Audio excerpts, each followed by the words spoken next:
Hello everybody, welcome to a new video.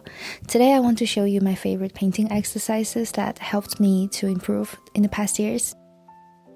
So this video is the second part of my drawing exercise video. And since we're progressing to painting today, I recommend you to use a paper that can hold the painting medium that you want to use. I'm using watercolor and gouache this time, but you can use acrylics, oil, or digital painting software. So let's get started. We will continue using this random shape generator that I mentioned last time. But this time, instead of copying the shapes as they are, let's try to design these shapes with C-curves, S-curves, and straight lines. I learned this from Marco Bucci's video about good shapes. I think Cynics also has a great video about shape design, so check it out if you haven't already. And recently, I also started to borrow shape designs from nature as well. I was thinking about what gives the shape that flowy quality. And of course, I thought about these aerodynamic animals, since that's exactly what they have evolved to be. So you can see that the shape of these animals are very intentional and full of movement. You can almost tell that it's generating force and moving from one place to another. In general, I think they look very lively and there's a sense of speed in it. But that's just my personal preference, of course. You can look for shape inspirations from other places. I know a lot of people have studied shapes of old masters like J.C. Leyendecker. So after you have a few shapes on the paper, it's time to take out our paintbrushes. The goal is to fill these shapes with minimal brush strokes. This requires you to choose a brush that is slightly too big for the job and figure out how to move your hand to get that painterly look. This is a really fun, low-pressure exercise that's going to help you get to know not just your art supplies, but it's also going to help you to predict what will happen when you do certain things in the painting process. I like to write down what paper and brush I'm using for future reference because I don't always trust my memories for these things. A variation of this exercise is to create a color gradient and leaving out a white highlight. These are the techniques that I very often use in my watercolor painting.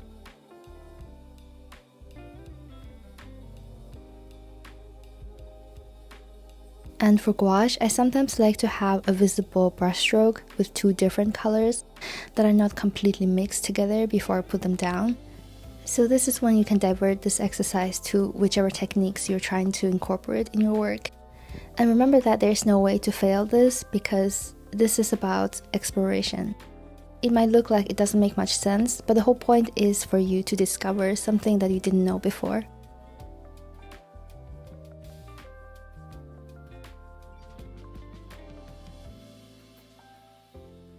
For digital painting, it's pretty straightforward.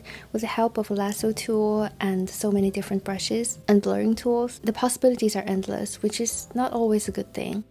But I find the most challenging thing is to reduce that artificial feeling that comes with digital painting. This is a trial and error process. Sometimes I'll have to change the brush setting, like turn on the color variation, but in general I find it to be relaxing and satisfying. It's almost like a game that helps me to get to know my tools and the way I prefer to work. Now we're moving on to value studies. I used to do this with grayscale alcohol markers, but they're quite expensive. It costs a lot of money to refill them, and sometimes the chisel nib will get dried up for some reason. So this year I switched to these Caran gray crayons instead. They're much cheaper, they last forever, and they work on all types of paper. And I only use 3 colors to keep things simple, so a light gray, a dark gray, a black, and I'll leave the blank of the paper to be white. And I think that's good enough for most value studies. I actually think having 8 to 10 colors was way too overwhelming when I was a beginner because it was so hard to keep track on all of them. I did so many of these studies because I felt like I learned so much in a very short amount of time. I think my composition got better and also just gained a lot of confidence from repetition. I didn't post them on social media because many of them were value studies of artists that I like, and I wasn't sure if they want their work to be copied and posted like this. If they have tutorials online, I think they would be fine with it, but otherwise, it's better to ask for permission and credit them or just not put them online.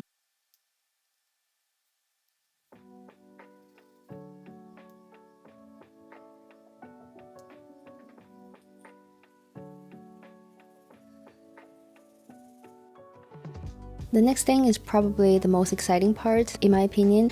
I think many beginners don't know how to connect color and value.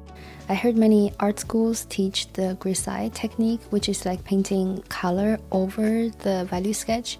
I've never tried that, and to be honest, I'm not very keen to grisaille. It feels like using gray and black as underpainting, and that just doesn't sound very appealing to me. So today I'm going to show you the bridge between color and value. If you look at the color wheel in black and white, you see that yellow is a lot lighter than all the other colors. By the way, you can add this shortcut on your iPad by going to Accessibility, Display, and Text Size. In there you'll see an option called Color Filter. Turn it on and choose Grayscale. And then go back to Accessibility, choose Accessibility Shortcut, and then select Color Filter here. After this, you can turn your screen to black and white by clicking the power button 3 times. And look at how the value changes when I move across the hue slider. I think this explains why in traditional painting, to lighten a blue or purple color, you need to add so much white to it because the starting point is very dark. And on the other side, yellow is a color that starts very light in value.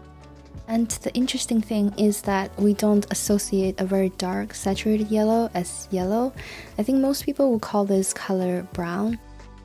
Or if it's a saturated dark lemon yellow, we would describe it as dark olive green. I found this to be really interesting, and if you're familiar with traditional paint names, did you know that the Van Dyke brown, sepia, or raw umber are essentially dark and saturated yellows? I was mind blown when I found out about this.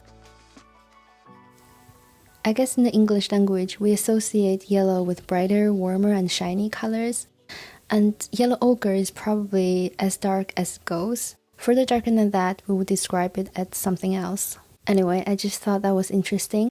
And another thing about yellow is that I'm not sure if I have an official name for this greenish yellow color.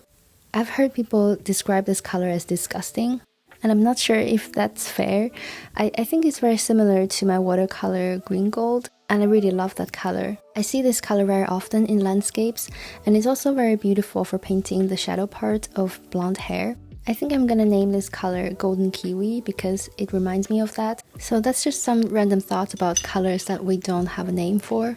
I think we can get better at using the colors when we have more names for them. It's like acknowledging their existence, and then we can start to make friends with them. So to put the exercise in practice, it's easier to start in digital painting.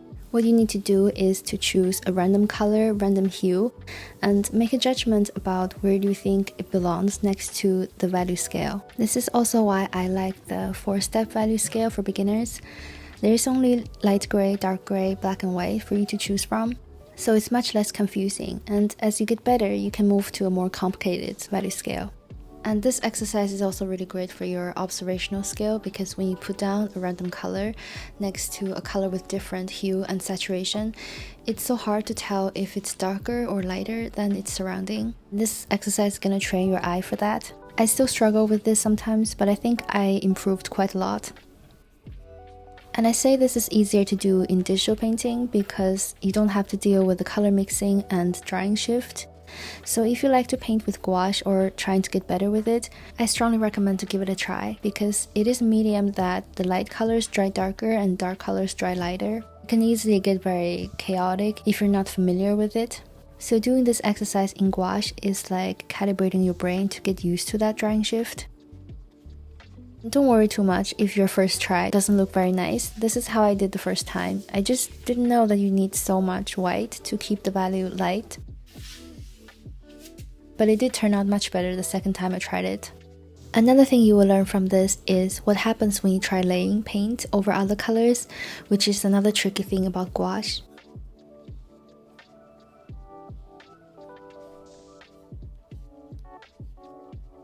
So these are the exercises that helped me improve my painting skill. I hope you give them a try and I would like to see your result, especially the color scale. I'm really curious how you guys did it. You can DM me on Instagram and I will see you in the next one. Goodbye.